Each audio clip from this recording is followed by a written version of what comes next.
오늘 본문은 삭개오에 대한 이야기예요. 너무나 잘 알고 있잖아요. 그런데 엄밀히 말하면 삭개오의 변화가 아니라 예수님을 만나서 변화된 삭개오의 이야기라고 할 수가 있습니다. 여러분, 삭개오라는 그 이름의 뜻을 여러분 혹시 아십니까? 삭개오라는 뜻의 이름에는요, 결백하다, 순결하다, 깨끗하다, 이런 뜻이 담겨 있어요. 얼마나 아름답습니까? 그런데 그 이름의 뜻과는 전혀 반대의 삶을 산 사람이 바로 이 삭개오였어요. 돈 되는 일이라면 뭐든지 다 했잖아요. 예. 여러분, 왜 그런지 아십니까? 왜 돈 되는 일이라면 더럽고 추한 일도 마다하지 않고 돈 벌기 위해서 그 혈안이 된 줄 아십니까? 어렸을 때 상황이 그랬기 때문이에요. 어렸을 때 너무 지지도 멸시받고 가난한 집안에서 태어났으니까 아픈 상처가 있는 거예요. 그러니까 여러분, 이런 걸 잘 생각하셔야 돼요. 그래서 어렸을 때부터 돈이 좀 없고 가난하고 좀 어렵더라도 예수 그리스도의 사랑 안에서 자녀들을 양육해야 돼요. 그래야 그게 극복되고요. 그래야 진짜 변화된 사람의 삶을 살아갈 수가 있는 거예요. 어쨌든 이렇게 돌에 혈안이 되어 있던 이 삭개오. 그런데 이 삭개오가 예수님을 만나서 돈을 아는 사람이 아니라 복음을 아는 사람, 하나님의 사랑을 아는 사람, 그의 가치관이 변하고 인생이 확 바뀌어버렸잖아요. 오늘 본문을 통하여 잠시나마, 그게 잠시가 30분이 될지 1시간이 될지 모르겠지만 잠시나마 이 삭개오가 변화된 그 요인이 무엇인지를 잠시 상고해 보도록 하겠습니다. 첫 번째, 따라하겠습니다. 넘겨주시면 영적 호기심이 있어야 합니다. 3절입니다. 시작.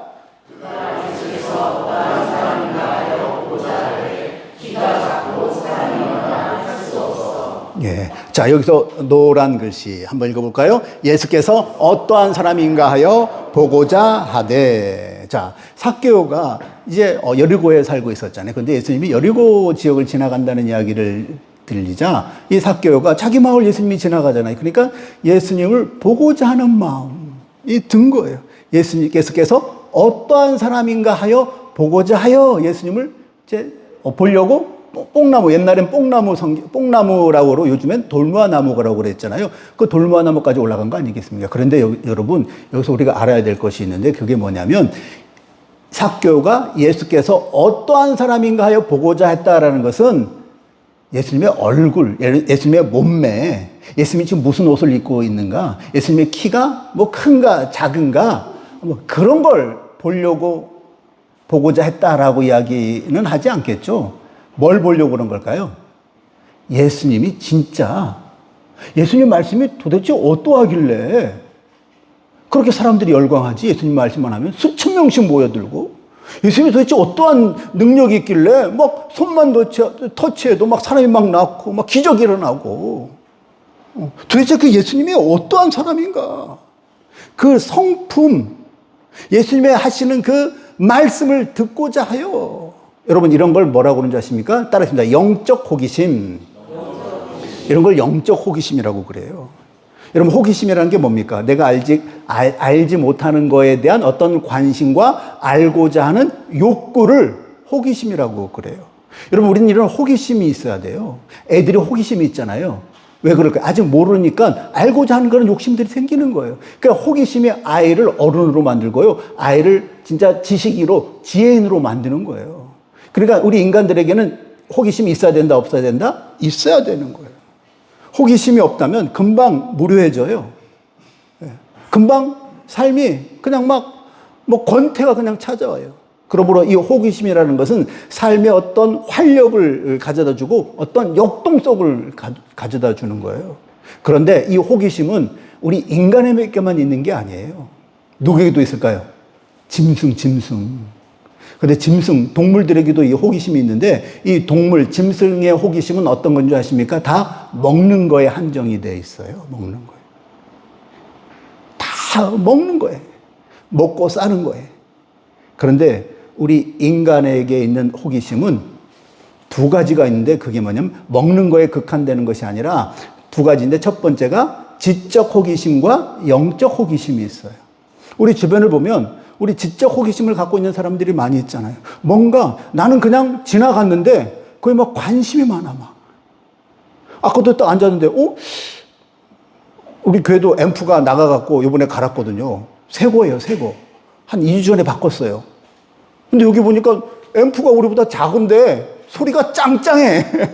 너무 좋아요. 그래서 호기심이 생기는 거예요. 이게 어느 메이커지? 이런 걸 뭡니까? 뭐라고 그럽니까? 지적 호기심. 내가 아직 알지 못하는 거에 대한 어떤 관심, 알고자 하는 욕구. 지적 호기심이 사람을 지혜로운 사람으로, 지식 많은 사람으로 만들어가는 거예요. 그래서 어떤 사람들은 지적 호기심이 많이 있어갖고, 뭐 책을 통하여, 지식을 얻기 위해서 책을 통해서, 뭐 인터넷 서핑을 통해서, 아니면 어떤 신문을 통하여 막 그런 걸 막 서치하잖아요. 그러면서 어떤 지식들을 자기의 머리에 막 차곡차곡 쌓아가잖아요.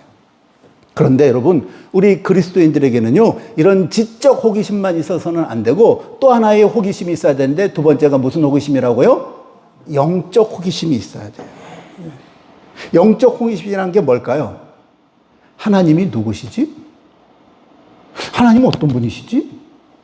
성령님도 있다고 하고, 그다음에 예수님도 있다고 그러는데, 성부, 성자, 성령이 뭐지? 믿음이란 뭐지? 내가 왜 교회 다녀야 되지? 예수님 날 구원했다는데 어떻게 구원했지? 핏부림이 뭐지? 십자가에 달렸다는 의미가 뭐지? 믿음이란 뭐지? 이런 걸 영적 호기심이라고 그러는 거예요. 오늘 본문에 나온 이 삭개오가 예수님께서 어떠한 사람인지 보고자 했다, 알고자 했다라는 말은 이 지적인 호기심이 아니라 영적인 호기심을 이야기를 하는 거예요. 도대체 예수님이 어떠한 분이시길래 그렇게 사람들이 열광할까? 예수님이 가는 곳마다 왜 그렇게 사람들이 모여들까? 예수님이 도대체 어떠한 사람이길래 그런 귀신을 쫓아내고 그렇게 치유의 사역을 막 일으킬 수 있는가? 도대체 예수님이 어떠한 사람이기에 우리가 멸시하는 뭐 세리와 창녀 이런 사람들의 친구가 되는가? 영적 호기심이 누구에게 있었다? 이 삭개오에게 있었다는 겁니까? 사랑하는 성도 여러분, 우리 믿음의 사람들은요, 이런 영적 호기심이 있어야 돼요. 오늘 이 예배도 마찬가지예요. 강사 목사님이 온다고 해서 안 갈 수는 없고, 또 분명히 지난주에 우리 윤유리 목사님이 강사가 오니까 좀 오십시오, 그런 광고를 분명히 했을 거예요. 맞죠? 그런데 안 갈 수는 없고 우리 교회 체면이 있는데 가서 자리는 채워야지, 그런 마음으로 이 자리에 앉아 있다면 그건 아니에요.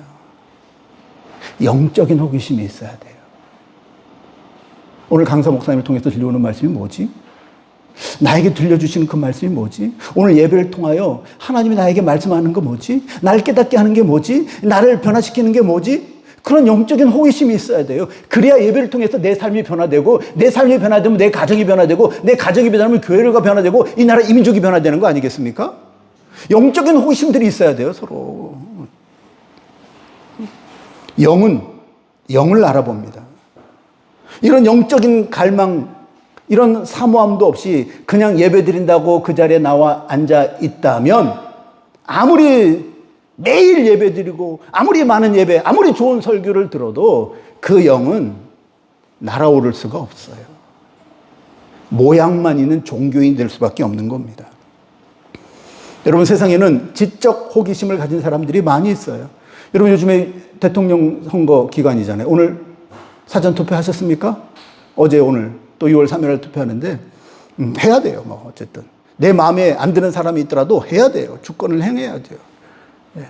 근데 기도하고 하셔야 돼요. 근데 여러분, 우리나라에 보면, 우리가 주변에 보면 지적 호기심을 갖고 있는 사람들이 많아요. 지금 뭐 이게 대통령 선거도 마찬가지고, 국회의원 선거, 우리 정치인들, 경제인들, 유명한 사람들 보세요. 다 지적인 호기심을 가지고 성공한, 세상에서 한마디로 성공했다, 소위 성공했다는 사람들이 다 정치판에 경제를 다 주물럭주물럭, 또 이게 뭐 법원에, 뭐 요즘에 판사, 뭐 다 그렇게 지금 다 그 자리에 있는 거 아니겠습니까? 그런데 여러분, 생각해 보세요. 그런 지적인 사람들이 다스린 이 나라가 살기 좋습니까? 평안하십니까? 그렇게 지적인 사람들이 나라를 이끌고 다스리는데 우리가 마음 편하냐니까요? 살기가 좋습니까? 행복하십니까? 아니잖아요. 이건 뭘 의미하는 겁니까? 이 땅은 지적 호기심 가진 사람들로 세상이 다스려지고 또 정복하고 그 사람들의 권위 아래 놓여 있으면 안 된다라는 거예요. 이 땅은 하나님의 마음을 가지고 영적인 호기심을 가진 사람들이 이 땅을 다스려야 되는 거예요. 그래야 나라가 변화되고요. 그래야 가정이 변화가 오는 거예요. 지적인 호기심이 가진 사람들이 다스리는데 지금 계속 세상은 물론 예전보다는 좀 먹고 사는 건 좀 나아졌어요. 옛날 50년대, 60년대보다는. 보릿고개는 없어졌잖아요. 그런데 세상이 더 강팍해지고, 더 우울해지고, 더 어두워지고, 묻지마 폭행 막 그런 것도 있잖아요. 성추행, 성폭행, 날마다 도배를 해요. 왜 그런 걸까요? 그렇게 지식이 높은 사람들이 다스리는데. 아니에요. 이건 뭘 이야기한다고요? 이젠 지식이 아니라, 지적인 것이 아니라 영적인 사모함을 통하여 하나님의 영이 이 땅에 충만히 임하고 그 영을 통하여 이 나라, 이 민족이 변해야 진짜 나라다운 나라가 될 수 있다라는 것을 이야기를 하는 겁니다. 여러분, 예수 믿는 것이 복이 되는 나라가 돼야 되지 않겠습니까? 예수 믿는 것이 자랑이 돼야 되지 않겠습니까? 요즘 둘러보세요. 예수 믿는 게 자랑입니까? 전도지 들려오기도 막 멸시받고 그러잖아요. 예수 믿는 것이 자랑이 되고, 예수 믿는 것이 복이 되고, 예수 믿는 것이 영광이 되고, 예수 믿는 것이 우리의 소망이 되는 나라를 함께 만들어갈 수 있게 되길 주님의 이름으로 축원합니다. 뭘 통하여? 영적인 지적 호기심이 아니라 영적인 호기심을 통하여. 저와 여러분, 이런 영적인 호기심을 통하여 날마다 우리가 하나님의 영으로 물들면서 내 삶이 변화되고, 내 삶이 변화되면 오늘 좀 이따가 보겠지만 사교의 가정이 변하는 것처럼 우리의 가정도 변하고, 여러분의 가정도 변하고, 우리나라 이민족도 변하는 그런 믿음의 씨앗이 되어지길 주님의 이름으로 축원합니다. 두 번째로 따라하겠습니다. 내가 먼저 기쁘고 즐거워야 합니다. 삭개오는 예수님을 보기 위해서 돌무화과 나무 위로 올라가잖아요. 근데 어떻게 올라갔을까요? 그래도 자기 체면이 있잖아요. 나이가 있잖아요. 그러니까 몰래 올라갔을까요? 요즘 말로 하면 변장을 하고, 어떻게 변장했을까요? 검은 옷에다가 이제 모자를 쓰고, 선글라스도 이게 좀 딱 큰 거, 알이 큰 거 쓰고, 그 다음 뭐까지 썼을까요? 마스크 쓰고, 변장해서 몰래 그 나무에 올라가지 않았을까요? 그런데 예수님이 그 돌무하고 나무 밑을 지나가다가 예수님이 부르는 거예요. 삭개오야, 속히 내려오라. 내가 오늘 네 집에 머물겠다, 유하겠다. 이렇게 이야기를 해요. 그러자 이 삭개오가 속히 급히 내려옵니다. 그게 6절 말씀에 있습니다. 시작. 자, 삭개오가 예수님이 자기를 부르는 거에 놀랐는데 또 내 집에 유하겠다는 이야기를 듣고 그냥 급히 내려오는 것을 볼 수가 있습니다. 여기서 우리가 주목해서 봐야 될 단어가 있는데 무슨 단어일까요? 여기 노란 글씨 급히 내려와. 그 앞에서도 내려와도 중요하지만 어떻게 내려왔다? 급히 내려왔다. 예수님이 부르자 급히 내려왔어요. 여러분, 우리 한국인들처럼 빨리빨리 급한 민족이 없잖아요. 모든 걸 해도 다 빨리빨리 해요. 뭔가 해도 빨리 와. 저도 아까 우리 여기 오기 위해서 저희들은 8시 30분에 예배를 드려요. 그런데 8시에 목자 성경 공부가 있어요. 제가 그걸 했잖아요. 하고 왔어요. 근데 좀 이야기를 했죠. 시작하면서. 오늘 여기 라이프 처치 교회 가야 되니까 자, 빨리빨리 하겠습니다. 그래서 막 속도 내서 하고 이렇게 왔잖아요. 저 역시 마찬가지예요. 저도 가만히 보면 성격이 얼마나 급한지 몰라요. 차분한 것 같지만 일이 내 뜻대로 잘 안 되면 이게 막 푸시를 해요. 예. 빨리. 한국인들은 다 빨리. 예. 그게. 근데 놀라운 것은 이렇게 우리의 습성이 빨리 습성에 물들어 있는데 영적인 생활에 대해서는 이 빨리가 아닌 것 같아요. 급하지가 않아요. 믿음에 대해서도 급하지 않고, 말씀에 대해서도 급하지 않고, 예수님은 마지막 때가 다가왔다. 회개하라. 천국이 가까웠다. 이렇게 이야기를 하는데 전혀 급하지 않아요. 예수님 혼자만 막 다급해요, 막. 그런데 삭개오는 지금 속히 내려오라 라는 예수님의 음성을 듣고 누군지는 모르지만, 어떠한 분인지는 모르지만 영적인 호기심이 안에 있었기 때문에 급히 재빨리 기쁨이 내려옵니다. 그런데 내려오면서 어떻게 내려오는지 아십니까? 6절 또 우리 하반절 읽겠습니다. 시작. 즐거워하며 영접하거니. 급히 내려오면서도 어떻게 했다고요? 즐거워하면서 영접하거늘. 여러분, 이게 중요한 겁니다. 내려오는 것도 중요하지만 어떻게 내려오느냐도 중요한 거예요. 예배에 참석하는 것도 중요하지만 어떠한 마음으로 참석하는 것이 더 중요한 거예요, 사실. 내려왔다고 다 끝나는 것이 아니에요. 여러분, 예수님이 내려오라 했는데 삭개오가 뭐 예수님이 하니까 안 내려오는 수는 없고 내려오면서 막 불만, 지가 뭔데 처음 뭔데 내려오라 말라 그러냐. 막 그러면서 내려왔다면 예수님이 삭개오의 집에 뭐 불렀겠습니까? 안 갔겠죠, 당연히. 저라도 밉상이라서 안 갔겠어. 갈려던 마음을 그냥 접었을 거예요. 근데 급히 즐거워하면서 달려와서 예수님을 영접했다. 얼마나 예수님이 감동이 됐겠습니까? 삭개오는 이제 즐거워했다는 것은 이제 삭개오가 즐거움을 아는 인생이 됐다라는 거예요. 이게 얼마나 감동인지 몰라요. 삭개오는 그동안 돈은 많았어요. 불우한 가정에서 사람들이 어렸을 때부터 키가 작다고 놀림받으면서 살아서 기쁨이 없었어요. 그거에 안갚음하기 위해서 돈벌레가 된 거 아닙니까? 내가 복수하리라, 그런 마음으로. 기쁨이 그 안에 있었을까요? 전혀 없었어요. 돈이 있어도, 돈은 있으면 뭐해요? 주변에 사람이 없고 자기를 인정하고 자기와 함께 식사할 사람, 커피 마실 사람이 없는데 외롭죠. 돈이 쌓일수록 외로움은 더 깊어지고 고독해지는 거예요. 즐거움을 모르는 사람이었어요. 돈은 많았지만 주변에 사람이 없었어요. 그런데 예수님을 만나자마자 그 안에 뭐가 생겨났다? 즐거워하면서 영접하거늘 기쁨이 생성이 되는 거예요. 저희 라이프 처치가 그런 교회인 줄 믿습니다. 저 오니까 저도 여기 몇 년 됐냐? 1년? 이제 2년째 되는 거잖아요. 그죠? 1년 반, 이제 2년째. 좀 대답 좀 해주세요. 저 안에 있는 즐거움을 이제 빼앗아 가면 안 됩니다. 저 안에 있는 기쁨이 여러분에게 즐거움이 행복이 전달되는데 오히려 내가 이게 막 반대로 되면 되겠습니까? 1년 반 정도 됐잖아요.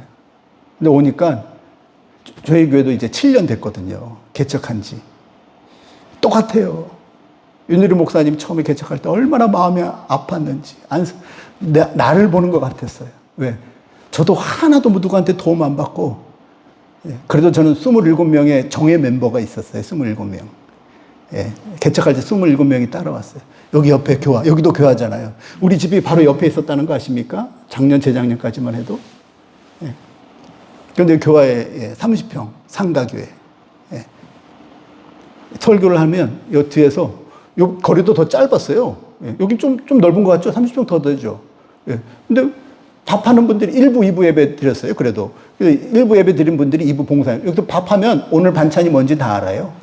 말씀이 전해져야 되는데 이 반찬이 전해져요. 막 오늘 밥이 뭐지. 그리고 밥 먹을 공간이 없잖아요. 여기는 전원교회처럼 밖에서 먹어도 되잖아요. 거기는 그냥 빌딩 11층짜리 빌딩인데 30평인데 바로 복도, 화장실 가는 복도에 맨날 우리 남자 집사님들이 예배 1부 예배 끝나자마자 막 준비하고 상 다 차리고 그거 끝나면 또 막 의자 나르고 막. 근데 오니까 이 생각이 나는 거예요. 근데 그때가 제가 제일 행복하고 지금도 그러지만 제일 기뻐했을 때가 그때예요. 아멘? 아멘을 안 하시네. 아멘을 안 하시네.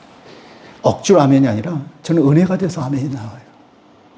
지금은 교회가 조금 부흥 성장해서 했는데 그때 기억을 떠올리면 막 초심을 다지게 돼요. 맞아, 그걸 잊어먹고 안 되지. 그래, 이건 이 어려움도 아니야. 하나님의 은혜야. 이 코로나 시대 얼마나 어려웠겠습니까? 처음에 부흥 잘 하다가 코로나니까 사람이 없어요. 안 와요. 교회가 어려워졌어요. 제가 뭔지 아십니까? 제가 투잡을 떴어요. 몇 개월이지만. 근데 그렇게 광야 생활 끝나고 버티니까 지금 하나님의 은혜가 임하더라고요. 근데 뭘 잃어버리지 않았기 때문에 기쁨, 즐거움. 한 사람 한 사람이 너무 소중했어요. 저 역시 고로코인 강성교회에서 11년 3개월 있었거든요. 윤유리 목사님하고 같이 있었죠. 11년 3개월 있으면서 너무 기쁘게, 너무 잘 살았어요. 잘 했어요. 근데 개척을 하니까 기쁜 게 아니라 행복하더라고요. 그런데 놀라운 것은 행복이 기쁨을 이기더라고요. 교회는 더 작아지고 더 열악해졌는데 왜 행복한지 아십니까? 이 성도들이 너무 귀한 거예요. 한 분 한 분이. 다 알짜배기예요. 알짜배기. 이런 말로 해서 표현해서 그러지만 다 즐거운 가운데서 서로 의자를 나누고요. 서로 막 와서 청소하고요. 서로 막 꽃꽂이도 안 했는데 꽃꽂이 서로가 막 하고 갖다 놓고요. 막 자비로 갖다 놓고요. 즐거워하면서. 그러니까 교회가 되더라라는 거예요. 마찬가지입니다. 여러분이 이곳에 어떠한 이유 때문에 이곳에 등록해서 라이프 처치 교회를 다니고 있는지를 모르지만요. 그 행복감, 그 처음 주신 하나님이 그 마음을 잃어버리지 않게 되길 간절히 바랍니다. 그러면 영적으로 다 급해져요. 왜? 하나님을 하고 싶어서 서로 싸워요. 서로 줄 서요. 여러분 그게 교회 아닙니까? 예. 여러분 지금 그 행복을 누릴 수 있게 되길 간절히 바랍니다. 지금 누리지 못하면 내일이 없어요. 예.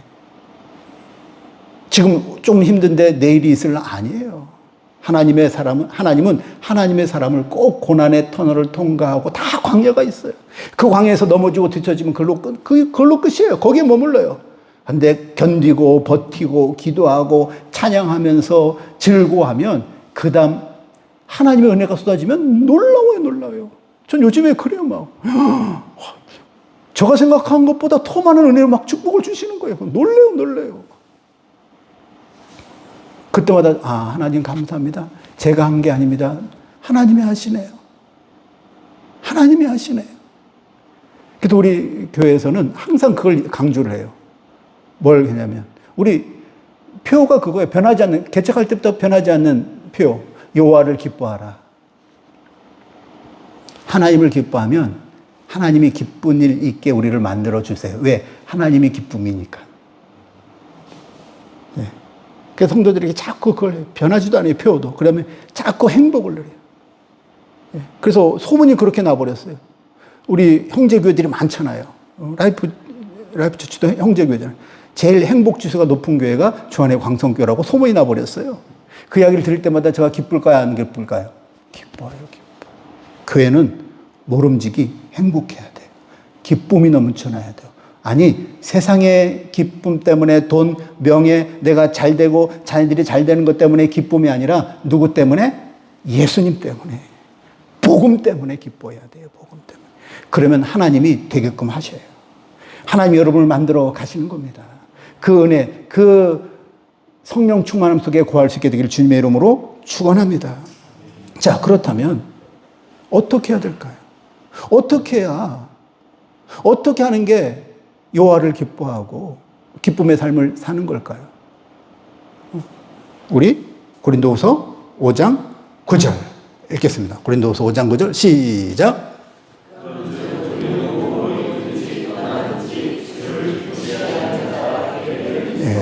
자, 주를 기쁘시게 하는 자가 되기를 뭐하노라? 힘쓰라라고요. 우리는 기쁨이 돼야 됩니다. 기쁨이 돼야 해요. 그런데 어떻게 기쁨이 돼야 될까요? 어떻게 우리가 하나님께 영광, 아까 읽질 안 했지만 지나갔어요. 웨스터민스터 신앙고백 1조 1항에 보면 우리 인간의 존재 자체 목적이 뭐라고요? 여호와 하나님의 영광을 위해서 사는 자. 그럼 우리가 어떻게 하면 하나님께 영광이 되고 어떻게 하면 하나님께 기쁨이 될까요?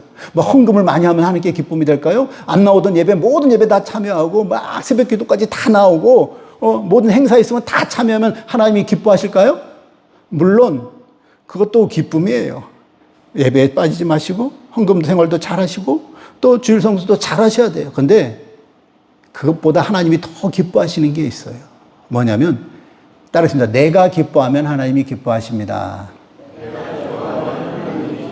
네. 여기 좀 우리 어르신들도 있는데 손주 손녀 계신 분 한번 손 들어보세요. 손주 손녀 손주들 있잖아요. 네. 내가 마음이 울적하고 오늘 기분이 별로 안 좋아요. 근데 집에 왔는데 애들이 막 손자손들이 막 뛰어놀면 내 마음이 어떻게 됩니까? 풀리잖아요. 왜? 얘가 기뻐하는 거예요, 애들이. 나도 거기 동화돼서 나도 기쁨의 속으로 들어가는 거예요. 마찬가지예요. 우리가 하나님의 기쁨이 된다라는 것은 억지로 나와서 예배하고 억지로 하나님을 막 웃기려고 그런 게 아니에요. 일상의 삶 속에서 내가 기쁨의 삶을 살면 하나님은 그 모습을 보시고 하나님은 기뻐하신다라는 거예요.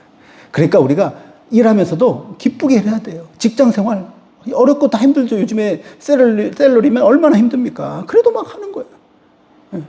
또 사업하시는 분들 있지 않겠습니까? 요즘에 사업이 얼마나 힘들어요. 다 임대. 가슴이 아파요. 근데 기쁨으로 하는 거예요, 막. 왜? 내가 기뻐야 하나님께 기뻐하는 것이기 때문에. 억지로 내가 뭘 만들어서 막 하나님께 많은 걸 드리고 뭐 그런 게 아니라니까요. 어떻게 하나님께 영광이 되고 기쁨이 된다? 내가 기쁘게 살면 되는 거예요. 그래서 제가 처음에 개척할 때 한 1년, 2년 차까지는 우리 표는 따로 있고 구호 아닌 구호가 있어요. 목사가 행복해야 교회가, 성도들이 행복하다. 그렇게 했어요.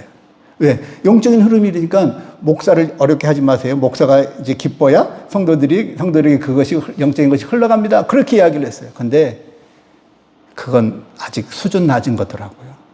한 4년, 5년, 6년 지나가다 보니까요. 성도가 행복하니까 목사가 행복하더라고요. 이게 하나님의 마음이에요. 하나님이 행복하니까 우리가 행복한 게 아니라 여러분이 행복하게 살고 기쁘게 사는 걸 보니까 하나님이 행복한 것처럼 성도들이 행복하게 살고 어렵지만 막 기도하고 오늘도 어떤 80세 된 권사님이 암 걸렸다는 소식 들려왔어요. 근데 깜짝 놀랐어요. 자궁암이란데. 아무렇지도 않게 이야기하는 거예요. 화제 오늘 이제 주직검사인데 한 13일 나올 건데 목사님 기도해 주세요. 그러니까 저가 뭐라고 한 줄 아세요? 아니 이런 암 걸린 이야기를 이렇게 아무렇지도 않게 기쁘게 이야기를 해요? 저는 하나님께 감사했어요. 야, 권사님 믿음이 있으시네. 제가 기도할게요. 하나님이 얼마나 기뻐하실까요? 암을 두려워하는 것이 아니라 하나님을 두려워하면 하나님께 경배하고 하나님께 내맡기는 거 아니겠습니까? 그랬더니 막 놀라운 일들이 교회에도 막 일어나요. 10개월 시한부 인생 선고받은 분이 한 1년 전에 탁상 나와버렸어요. 남편이 장로님이고 남편이 의사인데 권사님이 난치병 걸려서 조금만 움직이면 막 뼈가 부러졌는데 그냥 나와서 지금 그냥 목자하고 지금 열심히 잘하고 있어요. 내가 기쁨이 되면 어려움 속에서도 내가 믿음을 잃지 않고 괴로워하고 혼자 외톨이 되지 않고 일상의 생활을 그냥 그대로 하면서 하니까 하나님의 마음이 막 감동이 되는 거예요. 하나님이 감동이 되면 하나님은 가만히 있는 분이 아니시거든요. 하나님의 은혜와 하나님의 축복이 내려주는 거예요. 그런 축복 안에 구하는 여러분들이 되어질 주님의 이름으로 축원합니다. 이게 가장 큰 축복. 내가 기뻐하는 게 하나님께 영광이고 그게 내가 변한다는 증거예요. 저와 여러분이 이런 사실을 알고 내가 웃으면 하나님도 웃는다는 것을 기억하면서 언제나 하나님의 손주 손녀들이 되어지길 주님의 이름으로 축원합니다. 마지막 세 번째로 따라하겠습니다. 가치관이 변해야 합니다. 잘 읽으시네요. 저는 변해야 합니다. 바꿔야 합니다. 정확하게 잘 읽으셨습니다. 가치관이 변해야 된다. 바뀌어야 됩니다. 우리 8절 읽겠습니다. 시작.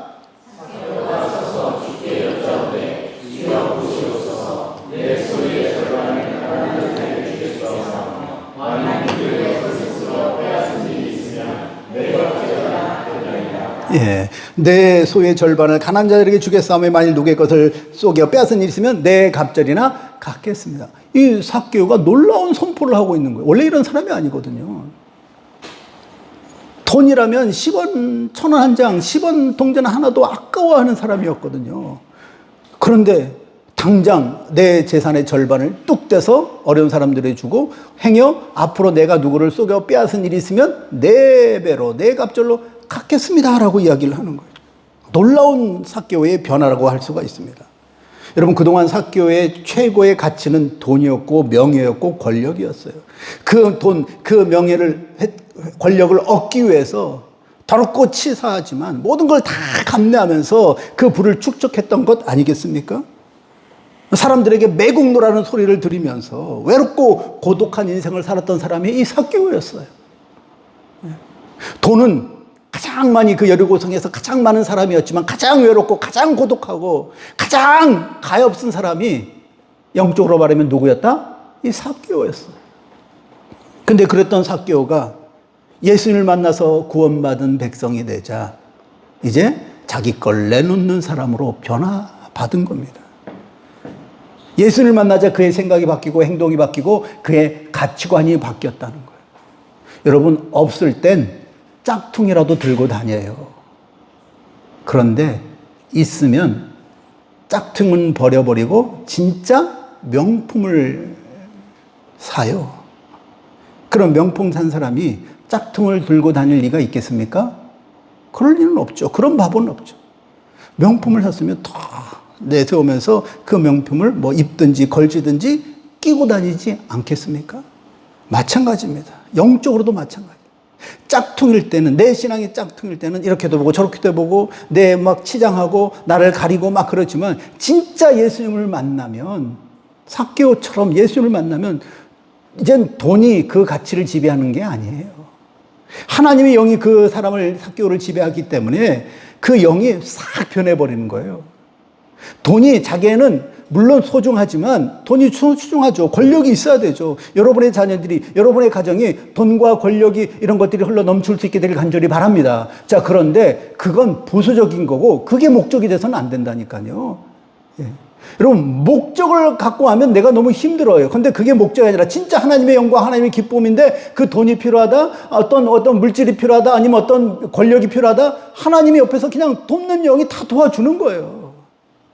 제가 요번에 설교하면서 그런 이야기를 했어요, 우리 성도들에게. 저는 지금껏 뭐 행사를 하는데 날씨 때문에 해보진 못한 적이 한 번도 없었습니다. 아니면 돈은 없지만 돈 때문에 뭐가 해보지를 못한 적이 한 번도 없었습니다. 그래서 요번에 한마음 우리 운동회를 했거든요, 여기 지산초등학교에서. 예산이 없었어요. 그래서 그냥 한 200만 원 그냥 해서 했는데 오히려 너무 경품이랑 후원이 많이 들어와서 100만, 나중에 결산, 제가 돈을 만지진 않거든요. 나중에 보니까 100만 원이 남았어요. 이거 매년 해야 되겠다. 왜요? 남는 장사니까. 왜 성도들이 왜 그렇게 후원하고 막 몇십만 원씩 아니면 뭐 이렇게 막 경품 막 이렇게 후원할까요? 가치관이 그게 아니기 때문에. 하나님의 영에 속해 있어서 즐거움으로 내놓는 거 아닙니까? 또 그걸 즐거움으로 내놓으니까 또 경품 받는 분들은 또 즐거움으로 막. 근데 놀라운 것은 교회 잘 안 나온 사람이 1등을 막 당첨되고 막 그랬어요. 잘 안 나오는 어떤 우리 중학생 애가 1등 자전거 받아갔어요. 그래서 얼마나 좋았는지. 그 다음 주에 교회 나왔더라고요. 하나님은 그런 것까지 다 이렇게 조정하세요. 진짜 구체적으로. 저와 여러분이 이런 것을 알고 이 삭개오가 돈에 귀속돼서 돈 때문에 살았던 인생이 변해서 이제는 예수님 자리가 되었던 것처럼 저와 여러분이 그런 인생을 살아갈 수 있게 되길 간절히 바랍니다. 사람을 대할 때도 마찬가지. 삭개오는 그동안 사람을 대할 땐 그걸 막 빼앗으려고 그러고 획득하려고 그러고 사람을 착취의 대상으로 생각했지만 이제는 섬김의 대상, 사랑의 대상으로 지금 생각하고 있는 거 아닙니까? 또 예전에는 기쁜 일이 있어야, 돈을 움켜줘야 기쁘고 그 일 때문에 기쁨을 만끽하는 사람이었어요. 그 돈을 세금을 받아내면 기쁘고 못 받아내면 분노, 혈기를 바라는 사람이었어요. 그런데 여러분, 이건 우리가 잘 생각해 봐야 돼요. 여러분, 기쁜 일, 슬픈 일, 괴로운 일, 억울한 일, 뭐 고통당하는 일, 힘든 일, 이거 자체는 슬픔도 기쁨도 아니에요. 그냥 일이에요. 일 자체는 기쁜 것도 아니고 슬픈 것도 아니고 뭐 다른 게 아니에요. 근데 누가 괴로워합니까? 그 일 때문에. 내가 괴로워하는 거예요. 그 일 때문에 내가 괴로워하고 내가 슬퍼하고 내가 울고 내가 막 억울하다고 막 아프고 알아눕고 내가 힘들어하는 거예요. 일이 나를 슬프게 하고 어렵게 하는 게 절대 아니라니까요. 그런데 우리는 일이 그렇다고 그래요. 자기가 슬퍼하면서 그 일 때문에 내가 슬퍼한다고 그래요. 자기가 괴로워하면서 그 일 때문에, 그 사람 때문에 내가 슬퍼한다고 이야기를 해요. 아니에요.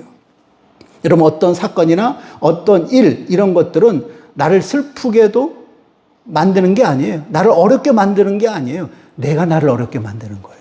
그 일을 대하는 내 마음 자세, 내 기분, 내 감정이 나를 어렵게 만드는 거지 그 일 자체가 우리를 힘들고 어렵게 만드는 게 아니에요.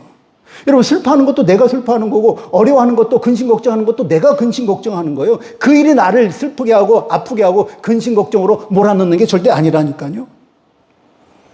여러분, 우리가 기도해야 될 일이 따로 있고 기도하지 않아야 될 일이 따로 있습니까? 아니에요. 기도는 누가 하는 겁니까? 내가 하는 거예요. 내가 기도함으로 말미암아 잘 되지 않는 일들이 형통의 복 가운데 거하고 잘 되는 일은 더 복 가운데 거하게 되는 거예요. 여러분, 일이 나를 행복하게 만드는 것이 아니라 내가 행복하면 그 일이 행복으로 다가오는 거예요.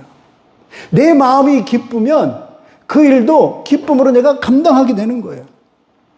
여러분, 한번 생각해 보시기 바랍니다. 일이 기뻐서 내가 기뻐하는 걸까요? 내가 기뻐함으로 말미암아 그 일을 기쁘게 행할 수 있는 걸까요? 아까부터 대답을 잘 안 하시네. 다시 한번 묻겠습니다. 일이 나를 기쁘게 하는 걸까요? 내가 기뻐함으로 말미암아 그 일이 기쁨으로 나에게 다가오는 걸까요?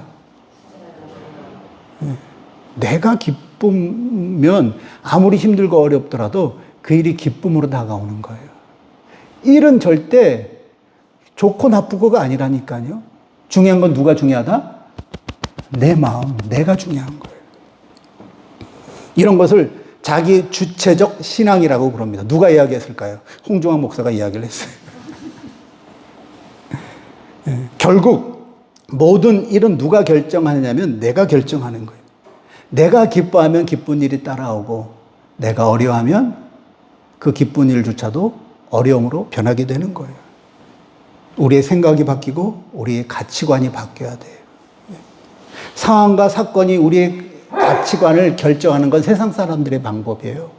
내가 확고한 하나님께 매여있는 그 가치관을 갖고 있으면 상황과 사건을 만들어가는 거예요. 하나님의 방법으로. 구원받은 사람은 반드시 삶의 변화가 뒤따라야 됩니다. 예. 여러분, 아까도 성경 공부하다가 그런 내용을 했는데, 여러분, 우리가 부모로서 가장 하지 말아야 될 게 뭔지 아십니까? 그게 뭐냐면요, 위선 떠는 거. 교회에서는 거룩한 안수 집사님, 거룩한 권사, 기도하는 권사인데 집에 오면 아이들에게는 그런 모습을 전혀 보여주지 못할 때 아이들이 나중에 커서 교회를 떠나요. 왜? 일치가 안 되기 때문에. 교회에서 삶과 일상의 삶, 가정의 삶이 다르기 때문에 상처로, 실망으로 교회를 떠나요. 이건 뭘 이야기하는 겁니까? 교회에서의 믿음이 가정에서 믿음이 아니라 사실 신앙생활은 이건 이번 주에 설교인데 이번 주일 신앙생활은 교회가 아니라 가정이에요. 따라하십니다. 신앙생활은 교회가 아니라 가정이다. 신앙생활은 우리가 보통 교회에서 신앙생활을 한다라고 이야기를 하잖아요. 교회의 신앙생활이 내 신앙이라고 이야기를 하잖아요. 아니에요. 교회에서는 거룩한 척 위선 떨 수 있어요. 목사인 저도 마찬가지입니다. 그래서 저를 알려면 우리 집사람을 만나보면 압니다. 신앙생활은 가정생활이에요. 남편에게, 아내에게, 자녀들에게 내가 진짜 목사로서 서 있는가. 그 가치관을 가지고 살아야 돼요. 그러려면 가치관이 있어야 돼요. 우리가 구원받았다는 것은 내가 변화받았다는 거거든요. 삭개오처럼 변화가 있어야 돼요. 가치관의 변화가 있어야 돼요. 그 가치관의 변화가 없으면 구원받은 게 아니에요. 신앙이 변화받은 게 아니에요. 고린도후서 5장 17절 읽겠습니다. 시작. 그런즉 누구든지 그리스도 안에 있으면 새로운 피조물이라. 이전 것은 지나갔으니 보라 새 것이 되었도다. 누구든지 예수 그리스도 안에 있으면 새로운 뭐다? 피조물이라. 저와 여러분의 가치관이 예수 그리스도로 말미암아 완전히 새롭게 변화될 수 있게 될 간절히 바랍니다. 그래서 여러분의 변화받은 그 모습을 통해 이 라이프 처치가 더 거룩한 교회로, 하나님의 은혜가 임하는 교회로, 작지만 기쁨이 넘치고 언제나 행복한 교회로 소문나는 교회가 되어지길 주님의 이름으로 축원합니다.